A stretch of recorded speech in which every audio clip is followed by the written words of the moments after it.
I'm back. Ok, donc aujourd'hui je suis trop excitée parce que c'est une vidéo mode. C'est la première que je fais. J'en ai fait une auparavant, ça s'appelait la Minute Fashion sur Scaparly, mais je l'ai effacée parce que j'avais un peu honte. Bref, donc aujourd'hui on parle de quoi? On parle des trends pour automne 2024. C'est la rentrée, c'est bientôt l'automne. Cette vidéo elle tombe à pic si vous savez pas quoi acheter, si vous êtes perdu dans les trends, si vous avez envie de renouveler vos placards parce que vous en avez marre de vos habits comme moi. Cette vidéo elle est faite pour vous. Ok, donc aujourd'hui on parle de quoi? De couleurs, matières, manteaux, pantalons, chaussures, sacs, accessoires. On va balayer beaucoup de sujets. Je voulais commencer par les couleurs de cet automne. En fait, je veux vraiment vous donner un peu la palette de couleurs de l'automne 2024 selon moi. Le rouge bordeaux, je pense qu'on l'a saigné l'année dernière et je pense que encore le saigner cette année. Peut-être pas l'hiver, mais l'automne c'est sûr. Donc c'est vraiment ce rouge un peu cherry red, un peu red wine, très élégant, femme fatale. Je trouve que en fait cette couleur elle est incroyable parce qu'elle se marie super bien avec le marron un peu camel, un peu caramel. Et ça pour l'automne, mais enfin pour moi c'est vraiment the couleur. Aussi une couleur qu'on a pas mal vu sur les défilés, c'est le vert olive. Et je trouve que c'est un vert qui est super beau parce que pareil il se marie super bien avec le marron. Et même genre à lui tout seul, je trouve que ça va super bien aux brunes, un peu plus qu'aux blondes, mais même si ça leur va très bien aussi. Je pense que ouais, ça va être une autre couleur un peu phare de cet automne. Et après, ça c'est plus entre matière et couleur, c'est le dark blue jean. Genre vraiment un jean qui fait bien vintage, bien genre un bleu bien foncé mais qui fait de bonne qualité. Je pense que ça va avec le prochain thème qui est les matières phares de l'automne. Le denim on denim. Je pense qu'on en a vu de ouf sur les réseaux et tout. Vraiment les ensembles, vestes ou même hauts, pantalons. Et vraiment c'est cette couleur dont je vous parle. Je trouve que le denim avec ce genre de couleur jean, ça rend mais incroyable. Du coup, première matière phare, le denim on denim. Seconde matière phare qui pour moi va devenir vraiment le nouveau léoprint, c'est le motif, enfin le crin de vache quoi. Acne Studio, The Row, genre il y a plein de marques qui commencent à sortir, mais tout, des bottes, des sacs, des pantalons, Jaded London aussi. Avec cette matière. Je trouve que vraiment cette matière elle est intéressante parce que par rapport au léoprint, genre en plus de ça, ça rajoute de la matière. C'est pas genre juste du tissu plat, genre c'est vraiment avec les poils de vache et tout. Je trouve que ça rajoute vraiment quelque chose. Et j'ai vu plein de sacs, genre si vous cherchez un sac pour la rentrée un peu spicy, genre si vous voulez avoir plusieurs sacs et des sacs un peu plus fun. Donc ça c'est entre matière et je sais pas comment dire, c'est les clous.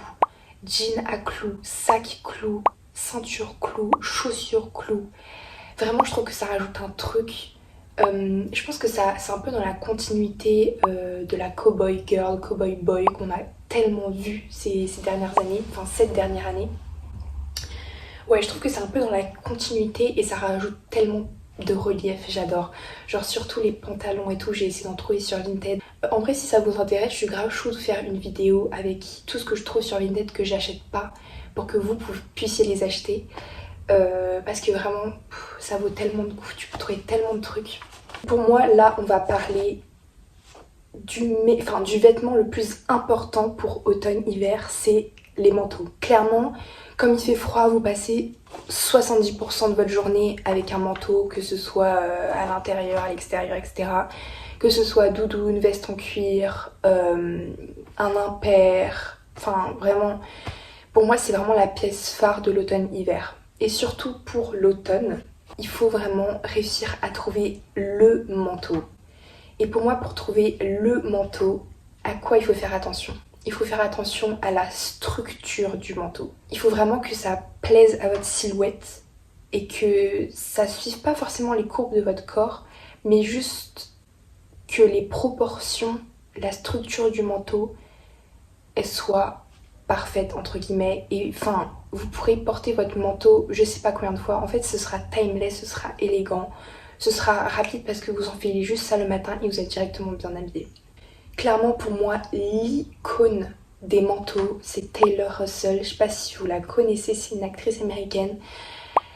Vraiment, sur toutes ces photos paparazzi, on la voit, ses outfits enfin, dans la rue et tout. Ces manteaux font vraiment toute la diff. Et là, c'est vraiment où j'ai compris qu'il me fallait le manteau parfait pour cet automne. Je vous mets les photos. Kendall Jenner et Kylie, quand elles étaient à Aspen aussi, elles ont vraiment démontré qu'un manteau, ça fait toute la diff. Bon, après, bien sûr, c'est des manteaux qui coûtent... je veux même pas savoir.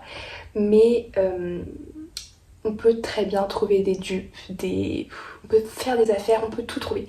Pour moi, sur Vinted, en seconde main, mais même en magasin, on peut tout trouver. Après, ce qui fait aussi un bon manteau, c'est la matière, c'est les manches, c'est la longueur. Après, c'est vraiment à vous de voir ce que vous aimez. Boutons, gros boutons, pas boutons. Voilà, genre ceinture, pas ceinture. C'est vraiment, je pense, il y a tellement de manteaux différents et ça peut apporter tellement de choses, tellement de matière, de couleurs, etc. que vraiment mes jouets avec. Ensuite, une aussi de mes parties préférées, c'est le pantalon, les pantalons.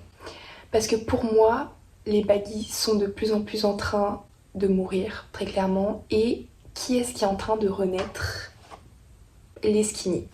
Pas ces vieux skinny de merde là. Le skinny des années 90. C'est entre le skinny et le pad def. Donc c'est-à-dire que ça définit vos jambes sans vous couper la circulation.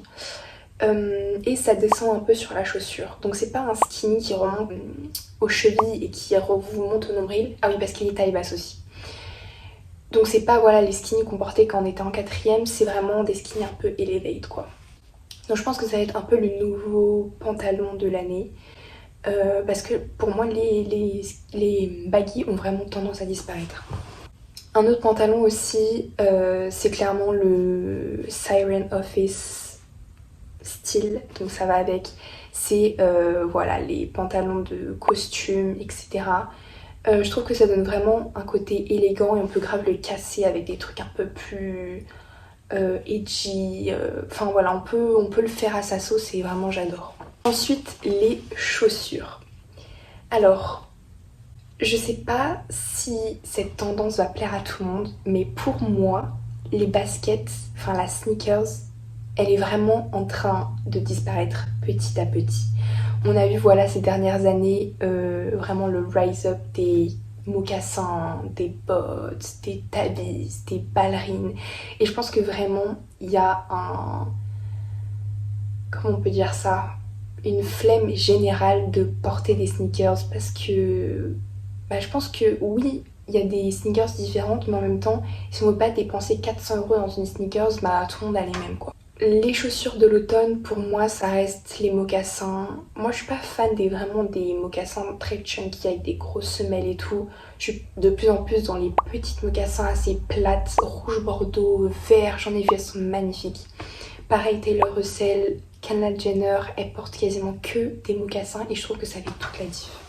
Un mix de ce dont j'ai parlé tout à l'heure, je pense que c'est genre la chaussure de l'année que toutes les influenceuses et influenceurs s'ils veulent vont mettre. C'est les talons Acne Studio en peau de vache. En fait, je trouve que c'est incroyable parce que déjà la forme de la chaussure, elle fait très vintage, très années 90, qui irait parfaitement avec un skinny des années 90. Et en plus, la peau de vache, ça rajoute du relief, de la matière et je trouve ça super intéressant. Les chaussures qui vont prendre de plus en plus d'ampleur, les ballerines, les kitten heels, les bottes, il faut absolument que je m'en trouve pour cet automne. Les tabis aussi. Qui ne sont pas que des Margiela souvent. Il y a ce lapsus, non comment on dit, cette erreur que les gens font. Les tabis ne sont pas essentiellement Margiela, c'est juste un type de chaussure. Ah oui, et aussi une chaussure qui a fait son grand retour et c'est très étonnant, encore plus étonnant que la ballerine, c'est les chaussures bateau. Miu Miu en a sorti, il y a tout le monde qui se les arrache. Emma Chamberlain, MV Chiang, vraiment c'est... On a vu ça un peu avec les Timberland récemment, mais j'ai l'impression que ça n'a pas fait long feu. Mais peut-être plus chez les mecs que chez les femmes, je trouve. Mais les chaussures bateau font leur comeback. Mais je pense qu'ils feront leur comeback à 100% cet été, l'été prochain. Parce que là on a vu que ça a apparu fin de l'été. Enfin moi j'ai vraiment vu ça fin été et tout. J'ai pas eu grand monde avec et là comme il va faire froid, mon chaussure bateau je sais pas si c'est l'idéal. Mais je pense que l'été prochain, ça va être le grand retour des chaussures bateau. Ensuite pour les sacs, le City Bag de chez Balenciaga, pour moi c'est tout ce que j'ai en tête ces derniers jours, c'est tout ce que je vois sur les réseaux. Je pense qu'il y a un grand retour des gros chunky leather bags, gros sacs en cuir qui sont assez simples, qu'on peut accessoriser avec des petites babioles, des lacets, des chaînes, etc. Je vous mets plein de photos. Et en Asie, ils ont vraiment continué la traîne, surtout au Japon et tout. Genre toutes les écolières, elles ont toutes plein de petites peluches accrochées à leur sac et tout. Et j'ai l'impression que ça revient pour cette rentrée 2024. Bon, le City Pack de chez Balenciaga coûte super cher, mais il y a plein de dupes sur... Enfin, plein d'équivalents sur Vinted. Vraiment sympa. En fait, ce que j'adore avec cette tendance, c'est que vraiment tu le fais à ta sauce, quoi.